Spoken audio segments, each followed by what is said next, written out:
Russia से भारत के बहुत पुराने रिश्ते हैं। मिलिट्री, एनर्जी, डिप्लोमेटिक पार्टनरशिप्स हैं।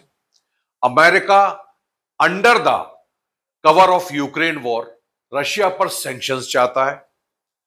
भारत की नीति न्यूट्रल है। वो डिप्लोमेटिकली अपने ऑयल को सिक्योर कर रहा है, मिलिट्री को बैलेंस कर रहा है। इंडो पैसिफिक में भी चीन का मुकाबला करने के लिए यूएस ओपन और इंडिपेंडेंट इंडो पैसिफिक चाहता है। भारत सहयोगी है, लेकिन स्ट्रेटेजिक ऑटोनॉमी बनाए रखता है। आंख बंद करके गठबंधन नहीं करता है। अमेरिका सिक्योरिटी बैलेंस सुनिश्चित करता है, भारत मोहरा बनने से बचता है। ब्रिक्स बनाम क्वाड, अमेरिका ब्रिक्स में Brazil, Russia, India, China, south Africa और भी 20-25 मुल्क आते हैं।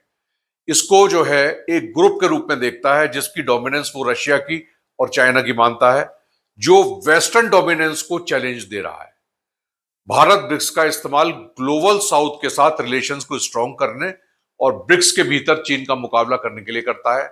भारत का रुख व्यवहारिक है, दोनों ही ग्रुप्स में अपनी पैठ बनाए रखता है। Quad America, Bharat, Japan, Australia का समूह है। भारत एक्टिव है, लेकिन इसे मिलिट्री अलायंस नहीं मानता।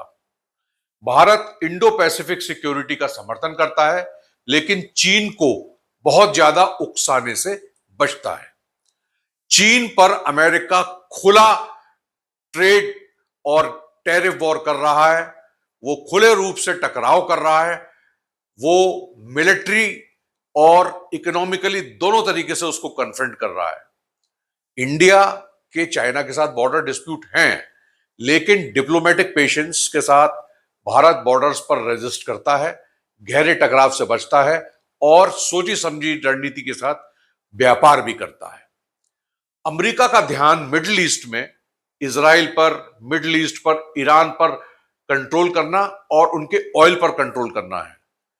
भारत ऑयल, टेक्नोलॉजी और इंडियन वर्कर्स के लिए इजराइल, ईरान और मिडिल ईस्ट के साथ अच्छे रिलेशंस को बैलेंस कर रहा है।